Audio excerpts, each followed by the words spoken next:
We're all going to die.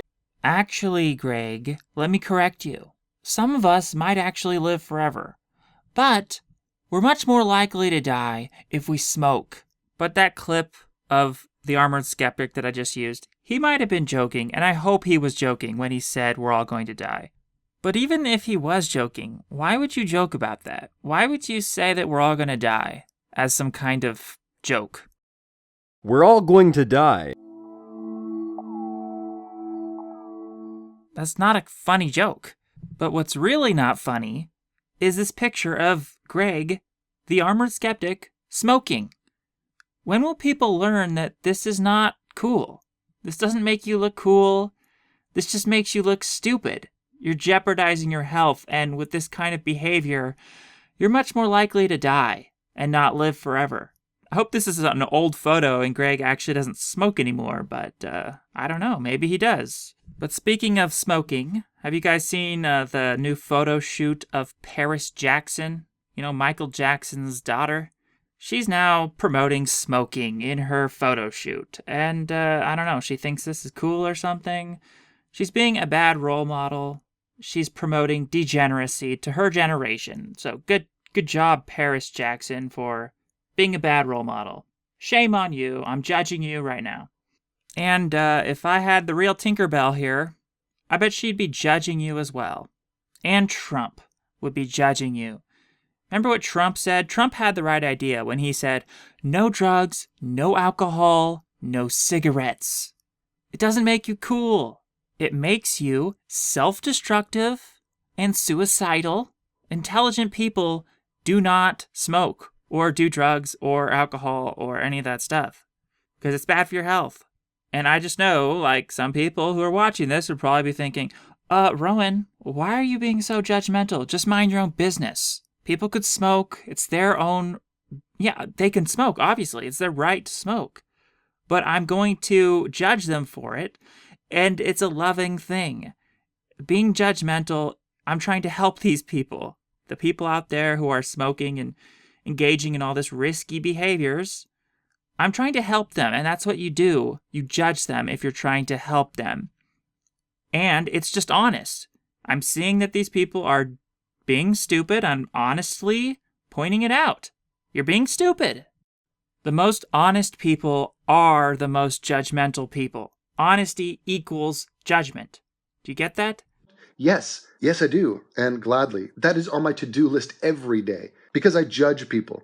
So when you're very honest, you're going to be offending people. But that's just how it is, and I think that's why a lot of people are upset with Trump, is because he's such an honest person. I love honesty. It's like this quote by Thomas Paine. He who dares not offend cannot be honest. Such an important idea. So I think we need to give ourselves permission to be judgmental and to be honest, to tell it how it is, to have less of a filter. You know, let's be honest, because that's how we're going to improve the world. We need to judge people. We need to judge everything in the world.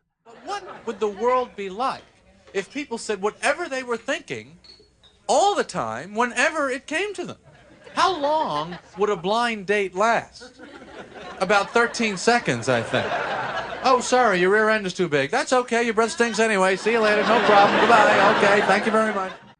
And if Trump was doing bad things, if Trump was a dictator, if Trump was the next Hitler, I would be in the front lines judging Trump too. I think you and I would both be out there fighting Trump if he were gassing Mexicans, but that's not what's happening. No. So stop lying, people running in the Women's March. So that last clip was some commentary over at the Rebel Media YouTube channel. Highly recommend the Rebel Media, by the way, if you're looking for some good news source, some honest reporting. But speaking of rebel, we need to rebel. We need to rebel against the evil of the world. We need to rebel against death. We need to rebel against aging. There's so many things in this world that we shouldn't just accept. We should fight against it. We should fight against the degeneracy that we're seeing in the world. Everyone wants to go around and screw and get wasted and do coke and heroin and have orgies. Got it. We need to fight against the thugs and the criminals that, for instance, the people who just punched Richard Spencer in the face. This kind of lawlessness where people think they can just get away with punching someone in the face. This is the kind of thing we need to call out and harshly condemn, judge these people. We need law and order. If we're going to live forever, we need to have a society that obeys laws, and we need to punish criminals harshly. Like, I would argue this person who punched Richard Spencer in the face, maybe he deserves the death penalty for punching someone right in the face like that. You know, Richard Spencer could have died. He could have got traumatic brain injury from that. Is that acceptable? Are we just going to allow that? Or do we need to lay down the law and set an example? But folks, the things that kill a nation are corruption and injustice and a general disregard for law and order. So we cannot have these people just punching people and thinking they can get away with this. No, we need to set an example. Now, obviously, it has to be done through the law, through the legal system, where if this guy is caught and he needs to go through the proper channels, through the court system, and he needs to be on trial, and, but certainly something like capital punishment should be on the table for these violent offenders. So I'm not a pacifist. And very much like Devin Tracy, he was talking about this in one of his recent videos. And what is pacifism in a world filled with competitive primates, tribalistic, violent primates? What is a pacifist? Well, that's somebody who's not living in reality. You can have all the aspirations you want, be as idealistic as you want. If you are not willing, or if you don't understand how and when violence is necessary, then you're a clueless douche who offers nothing to the conversation. Because guess what? There are violent people out there, and we need violence. We need a military. We need the cops. We need batons and tasers. There's a time and a place to kick ass. And if your policy, if your standing policy is just, I will never be violent, then you're no better than a tree-hugging hippie. Now go smoke pot, have a little free love, contract AIDS, and leave the planet. What? Violence can be used for good. What are you talking about? Justice.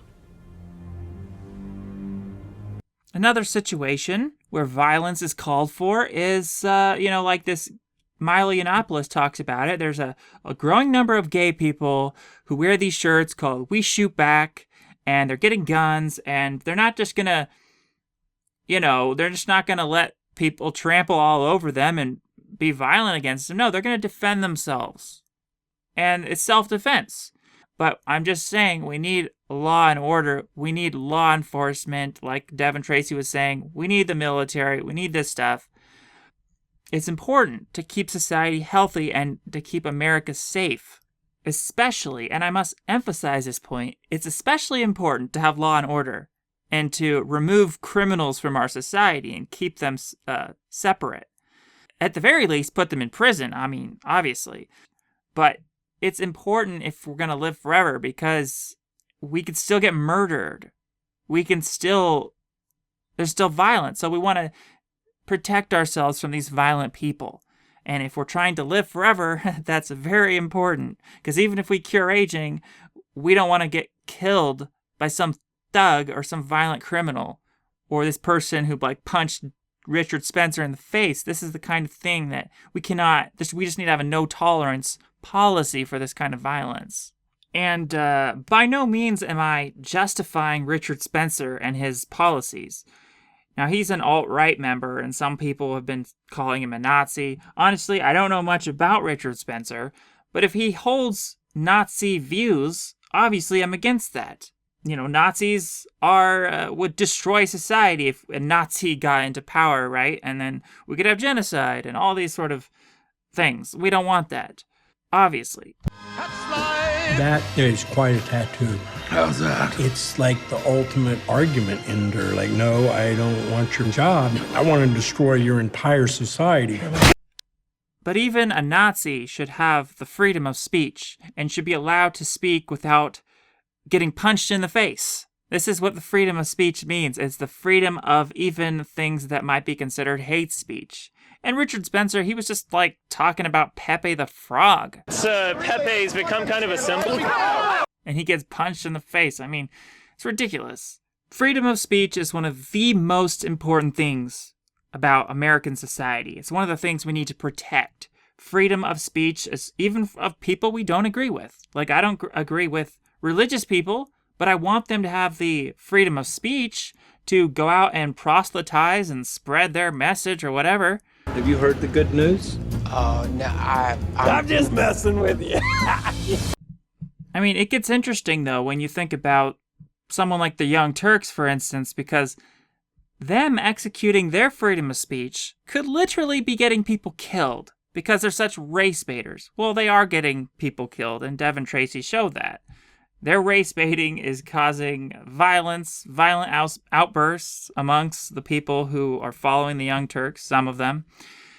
And, should they be allowed to do that? Should the Young Turks be allowed to go and race bait and fuel a race war? I mean, I would say, yeah.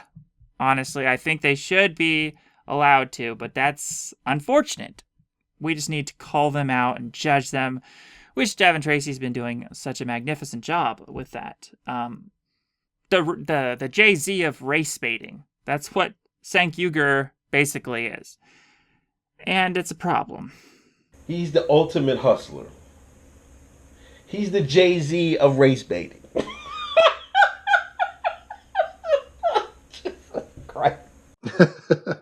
Okay, yeah.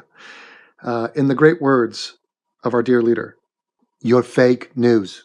So we have the regressives on one hand doing all kinds of damage with their race baiting and fueling this hostility among the races.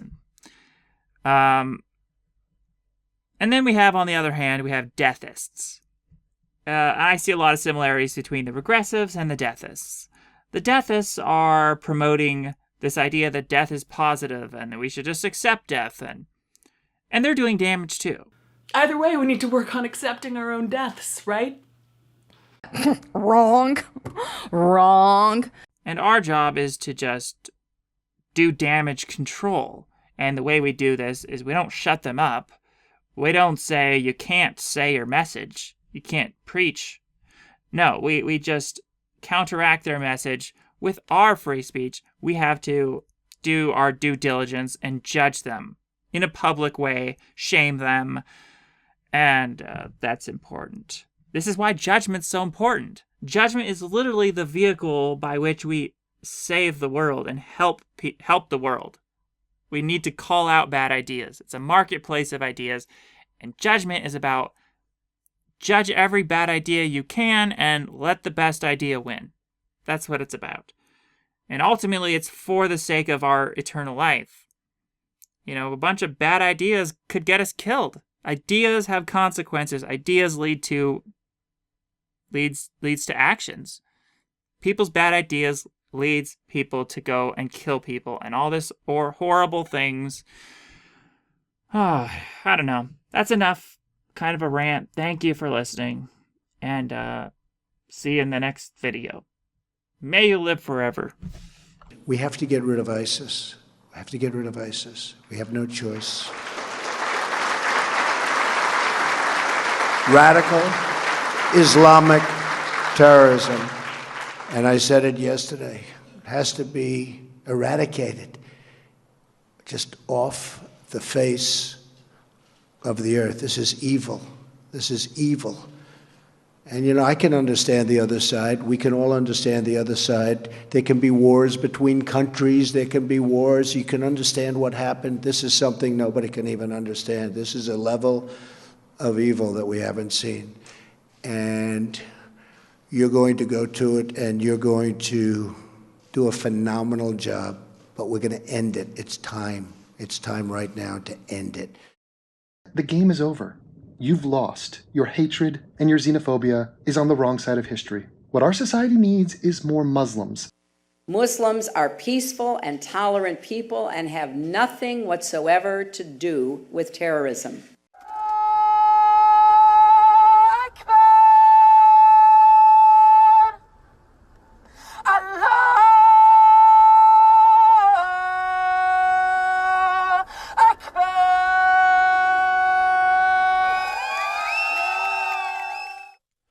Donald Trump.